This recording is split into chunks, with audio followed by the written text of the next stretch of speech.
Halo Sobat Investor, Assalamualaikum, selamat datang kembali di channel Invest Saham. Oke guys, jadi pada video kali ini kita akan membahas perbedaan mental investor yang memegang saham blue chip dan juga saham anomali. Apalagi ketika market crash-nya berlangsung cukup lama. Dan kita pun akan infokan ya ke teman-teman terkait dengan potensi the next market crash yang akan datang. Sebelum lanjut, disclaimer on, video ini bukan ajakan jual beli saham, karena keputusan invest tetap jadi tanggung jawab pribadi masing-masing sebagai investor di pasar modal. Saham brand ya guys ya, yang menjadi saham anomali yang mengalami kenaikan yang sangat tinggi dari sejak IPO di harga 700 per lembar saham, ini naik ya hingga 12 ribuan kemarin. Dan ketika brandnya naik, ini terkena ARB berjilid-jilid ya guys ya, karena terkena FCA atau full call auction, sehingga market cap-nya ini menguap ya 695 triliun rupiah. Nah, jadi kita akan bahas dulu ya, untuk saham brand ini juga sebenarnya sudah pernah terjadi ya guys ya di beberapa tahun yang lalu terhadap saham lain yang juga mengalami sebuah anomali kenaikan saham yang naik sangat tinggi, ratusan persen bahkan ribuan persen. Untuk brand ini dia kan terkena FCA ya, karena tersuspend 2 hari oleh Bursa Efek Indonesia ya, karena kenaikannya yang sangat tinggi. Jadi dia suspend 2 hari, terkena FCA, dan banyak investornya yang ngamuk gitu guys ya di saham brand, karena mereka satu faktor sebenarnya kesalahan yang mereka perbuat adalah terlalu euforia dan juga telat jualan. Bayangkan teman-teman, kalau misalkan investor-investor brand ini mereka merasa cukup ya dengan profitnya, dan mereka take profit di 12.000 misalkan ya, pastinya mereka tidak bakal marah-marah ya, tidak bakal ngamuk-ngamuk, dan pastinya mereka akan bahagia karena mereka sudah take profit di area pucuk ya sebelum terkena FCA, seperti itu ya. Jadi saham brand harus takluk ya guys ya di zona ARB karena adanya mekanisme baru dari Bursa Efek, yaitu FCA. Dan bahkan ya saya melihat berbagai macam komentar dari netizen ya, mereka lebih memilih saham-saham yang anomali itu ya terkena FCA, katanya mereka begitu gitu guys ya. Saham brand ini anjlok ya karena ARB berjilid-jilid itu 46,22% ya guys ya, jadi sudah turun 46 persenan. Dan kalau misalnya teman-teman perhatikan ya, saham brand ini sebenarnya ya saham yang cukup bagus ya secara prospek bisnis, meskipun fundamentalnya ya Jasoso ya guys ya, fundamentalnya juga bagus sebenarnya ya. Jadi biasa aja tapi bagus gitu ya. Labanya naik ya di kuartal 1 2024 secara year on year-nya naik ya, tapi karena kenaikannya ini anomali ya guys ya, terlalu cepat, terlalu kencang, dan terlalu signifikan. Jadi ketika Bursa Efek ya mengadakan mekanisme full call auction ya, brand ini tiba-tiba terkena. Itu kan ya tanyakan aja lah sama Bursa Efek gitu guys ya, kenapa kok brand ini terkena FCA. Nah, mungkin ya dulu di zaman saham Arto ya, yang dulu juga naik sangat tinggi, ini mencapai 19% loh guys ya. Saham Arto ini dia naik ribuan persen ya, bahkan mungkin puluhan ribu persen ya guys ya, dari level berapa gitu ya, 2000 mungkin 1000 ya, dia naik sampai di 19 ribuan gitu ya, jadi naik puluhan ribu persen. Nah, jadi untuk Arto atau Bang Jago ini pastinya ya menelan banyak korban, dan pasti juga banyak yang modalnya ini berlipat-lipat karena mereka take profit di saham Arto dan juga atau Bang Jago gitu ya. Kalau misal kita perhatikan ya, dari pergerakannya juga mirip-mirip. Perbedaannya hanya saja dulu mungkin ya ketika Arto naik ini belum ada sistem full call auction. Jadi dia masih aman ya. Naik ini kan chart monthly ya. Chart monthly 1 bulan dia naik puluhan persen ya, 40%, 50% gitu guys ya. Bahkan ada yang naik 30% lebih gitu ya. Ini dia naik terus ya. Nah, ini tidak ada FCA. Jadi ketika dia naik pun ya nggak ada masalah gitu guys ya. Dia naik ya bagaimana sesuai dengan kepentingan yang ada gitu ya di saham Arto. Itu di tahun 2022 ya mencapai puncaknya di angka 19.500. Ya, tapi satu kesalahan yang terjadi di saham anomali, brand dan juga Arto adalah mereka itu terlalu euforia dengan kenaikan saham yang signifikan, yang mereka screenshot, mereka berbangga diri gitu guys ya. Tapi mereka lupa satu hal, itu adalah take profit gitu ya. Ketika harga sahamnya sudah naik tinggi, maksud saya itu pasti juga turun dalam. Kalau misalkan harga saham naik pasti ada turun, tapi kalau sahamnya naik tinggi pasti akan turun dalam. Ya, teman-teman lihat aja contohnya saham WIIM ya guys ya, Wismilak ya, itu juga naik tinggi, GGRM juga naik tinggi. Pokoknya banyak lah ya saham-saham anomali juga yang sampai saat ini mungkin belum turun, dan masih banyak teman-teman yang mungkin pegang di harga bawah, mereka sudah cuan ratusan persen, bahkan ada yang mungkin ribuan persen, tapi mereka tidak mau take profit karena terlalu apa ya, senang ya, terlalu euforia dengan kenaikan saham-saham anomali ini. Nah, ketika terjadinya crash market, crash ya guys, atau krisis ya, entah itu dari internal perusahaan atau itu pun dari bandarnya atau itu pun dari eksternal ya, faktor-faktor makroekonomi ya, dari global misalkan ya. Nah, itu akan mengganggu dari sisi mental dan juga ininya guys, mental dan emosi ya, pasti itu akan sangat terganggu karena saham yang mereka banggakan itu ternyata bagi dividennya kecil ya, hanya Rp2 per lembar saham. Ya sekitar 200 perak lah per satu lotnya. Nah, dividen yieldnya juga 0,03%. Jujur ya, waktu itu juga saya ikut IPO-nya brand, tapi saya tidak lupa take profit gitu guys. Jadi sudah cuan take profit ya. Pokoknya setiap cuan take profit lah, seperti itu. Jadi tidak lupa daratan gitu guys ya. Ketika kita cuan ya take profit ya, udah cuan gede ya take profit gitu guys. Lumayan gitu ya. Cuan di saham brand ini lumayan kalau kita tidak lupa take profit. Nah, itulah yang terjadi ya guys ya di saham-saham anomali. Nah, itu pun pastinya akan terjadi di saham-saham anomali lain ya. Mungkin teman-teman tahu ya, saham-saham yang naik tinggi dan belum turun dalam ya pasti akan turun dalam suatu hari nanti. Berbeda dengan teman-teman ketika ya memegang saham yang fundamentalnya selaras dengan harga sahamnya ya. Maksud saya ketika fundamentalnya bagus, labanya belasan triliun ya guys ya untuk BBCA misalkan ya. Lalu ada BBRI juga yang banyak yang nyangkut juga ya di BBRI. BBRI labanya sekitar 15 triliun ya, sama belasan triliun juga seperti BBCA. Nah, ini mentalnya akan cukup terjaga karena pembagian dividennya juga lumayan gitu guys ya. Untuk BBRI kan kalau misalkan di harga saat ini ya bisa dapat sekitar mungkin 7 sampai 8% mungkin ya, 7% mungkin ya.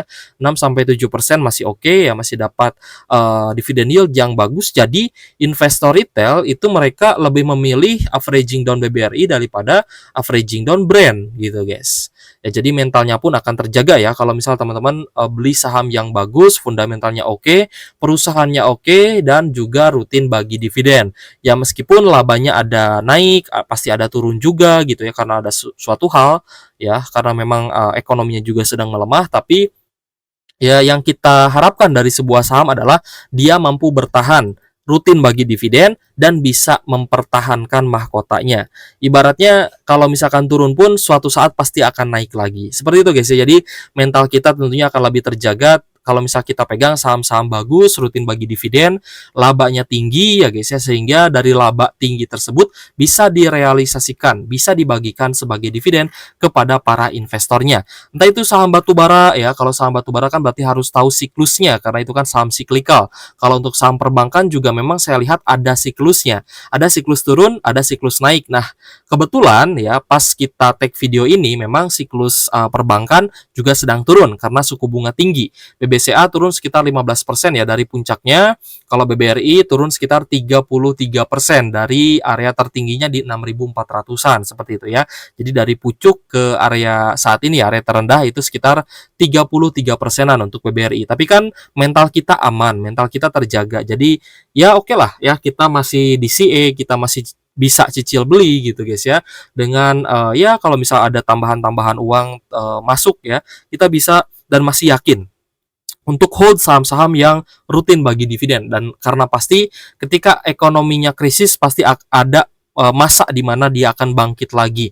Ya contohnya banyak ya market crash yang sudah terjadi 2008 ya, lalu di tahun 2018 dan 2020 juga ya market crash itu terjadi lagi. Seperti itu guys ya. Apalagi saat pandemi COVID-19, wah itu parah banget gitu ya, dan kita lihat memang pelemahan ekonomi saat ini tidak separah di COVID-19. Oke guys, kita akan infokan ke teman-teman ya, ada beberapa info ya terkait dengan potensi market crash di bulan Juni. Ya, ini kita 1 bulan dulu aja ya, mungkin Juli, Agustus, September ya kita doakanlah semoga lebih baik lagi. Tapi ini kan cukup 50-50 ya guys ya. Nah, kalau misalkan kita mengacu terhadap harga emas ya, seharusnya ketika emas turun itu menjadi tanda bahwa market crash-nya akan segera pulih, market crash-nya akan berhenti, market crash-nya akan usai. Tapi ya guys ya, dari beberapa data ya guys yang kita dapatkan, ternyata pelemahan emas ini bisa saja hanya sementara gitu ya. Karena gini guys, teorinya ya, ketika harga emas naik, ini adalah pertanda dari market crash, pertanda dari pelemahan ekonomi, di mana orang-orang kaya itu berlomba-lomba untuk membeli emas sebagai safe haven ya guys ya, untuk menjaga kekayaan mereka.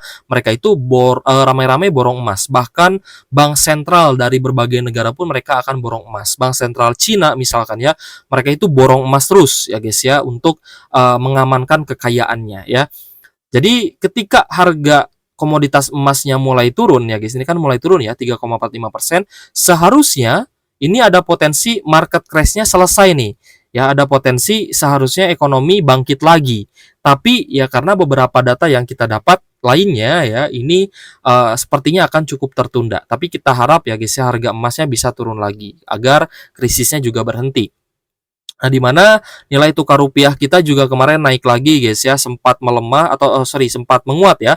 Sempat menguat ke 16.100-an ya, ini ternyata malah naik kembali ya di 7 Juni kemarin ke 16.200-an. Nah, rupiah kita mengalami depresiasi kembali ya, kembali naik, ini artinya melemah. Nah, rupiah kita kembali melemah itu karena indeks dolarnya menguat ya. Indeks dolarnya menguat. Nah, kenapa indeks dolar ini menguat ya? Di XY-nya menguat, ya kemarin naik ya 0,81%, ini menguat ya, karena ada data ekonomi ya dari non-farm payrolls itu juga mengalami kenaikan. Ini yang datanya seharusnya turun ya, datanya ini seharusnya turun, non-farm payrolls ya guys ya, ini naik ya, NFP ya, NFP-nya seharusnya turun, ini malah naik datanya. Nah, ini adalah data dari apa ya, dari karyawan yang ada di Amerika Serikat gitu guys. Jadi ketika NFT-nya turun, seharusnya di XY-nya turun dan rupiah menguat, saham juga menguat dan krisisnya berakhir. Ya, sehingga terjadi pemangkasan suku bunga jika memang ekonominya juga sudah memburuk. Tapi karena data di XY-nya ini berpotensi ada apa ya, ada apa ya, perubahan gitu ya, dan dirubah mungkin ya. Ya saya nggak tahu guys ya, apakah ini sengaja dirubah atau memang ada perubahan ya, ada kesalahan data, tapi rilisnya aktualnya ini ada kenaikan gitu guys ya. Jadi non farm payrolls-nya ini naik ya dari sebelumnya di ini kan, coba kita cek ya previousnya di 165.000 ya, naik menjadi 272.000 ya. Analis-analis dari dalam negeri Indonesia maupun dari luar negeri juga sudah tahu gitu guys ya. Sehingga banyak sekali pertanyaan ya, adakah yang bisa menjelaskan bagaimana menambah 272.000 pekerjaan tapi secara diam-diam kehilangan 625.000 pekerjaan penuh waktu dan hanya menambah 286.000 pekerjaan setengah waktu atau ini ya, paruh waktu ya guys ya. Jadi full time workers itu sebenarnya banyak yang hilang ya. Banyak yang hilang pekerjaan full time workers, tapi part time-nya ini malah bertambah. Dan kenapa ya, ini harusnya angkanya minus tapi malah di sininya angkanya hijau atau bertambah. Ini kan menjadi pertanyaan besar, apakah ini ada manipulasi atau tidak dan seperti apa gitu guys ya, karena data dari makroekonomi global ya seperti ini gitu guys. Jadi ada potensi ini sebenarnya dimanipulasi seperti itu. Lonjakan lapangan pekerjaan atau lapangan kerja picu perdebatan The Fed soal suku bunga. Nah, ketika NFP turun, seharusnya suku bunga acuan juga ini diturunkan oleh The Fed. Tapi karena datanya ada indikasi dimanipulasi, maka ini cukup terhambat gitu ya. Pemangkasan suku bunganya ini cukup terhambat ya, karena data tadi yang malah naik ya guys ya, data NFP tadi yang kita lihat berpotensi ada manipulasi itu malah naik, dan The Fed juga ini menjadi tidak pede untuk memangkas suku bunga. Tapi ini memicu perdebatan di internal The Fed gitu guys ya, dari berbagai macam ekonomi ya, pelaku ekonomi ya, makroekonomi global itu ya, mereka berdebat gitu guys ya, terkait dengan lonjakan lapangan pekerjaan yang tidak seharusnya terjadi gitu guys. Nah, jadi ini menghambat sebenarnya, data ini menghambat Dan secara instan ya guys ya, US 10 years bond yield-nya mengalami kenaikan 3,40%. Ya, sehingga menyebabkan IHSG turun. Tapi banyak juga teman-teman investor yang melihat bahwa turunnya IHSG ini tuh dikarenakan saham-saham anomali yang anjlok gitu guys ya.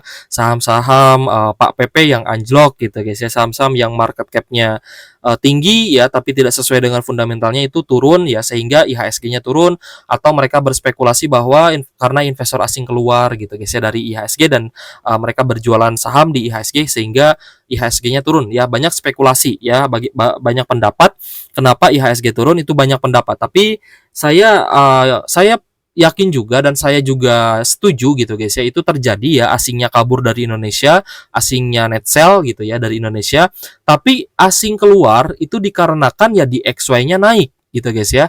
Jadi mereka mencari keuntungan yang aman dan juga pasti ya guys ya di pasar uang gitu ya, atau pasar obligasi yang dijamin oleh negara, sehingga banyak outflow dari market saham, entah itu market saham, Bitcoin juga sama ya sedang mengalami pelemahan, market saham US juga sama ya sedang melemah.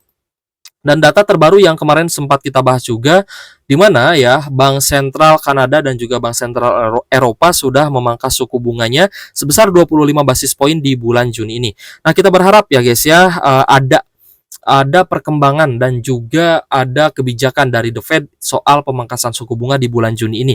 Karena kalau misalkan The Fed masih menahan suku bunga ya akibat data tadi ya, akibat data NFP ya, non-farm payrolls, yang ternyata lonjakan kenaikannya ini tidak ideal gitu guys ya, atau mungkin ya ada manipulasi, maka ini bisa menjadi the next market crash, dan mungkin saja ya di beberapa minggu ke depan ada beberapa perbankan yang bisa kolaps di Amerika Serikat sana, dan itu juga bisa menyebabkan guncangan yang cukup dahsyat ya untuk saham-saham perbankan di Indonesia. Oke guys, mungkin cukup sekian ya guys ya, pembahasan kita kali ini cukup panjang guys ya, tapi semoga teman-teman ini bermanfaat buat teman-teman. Jadi kita wanti-wanti ya, akan ada the next market crash ya di beberapa hari setelah di beberapa hari ke depan setelah nanti FOMC meeting. Kalau misalkan The Fed masih kekeh menahan suku bunga, kemungkinan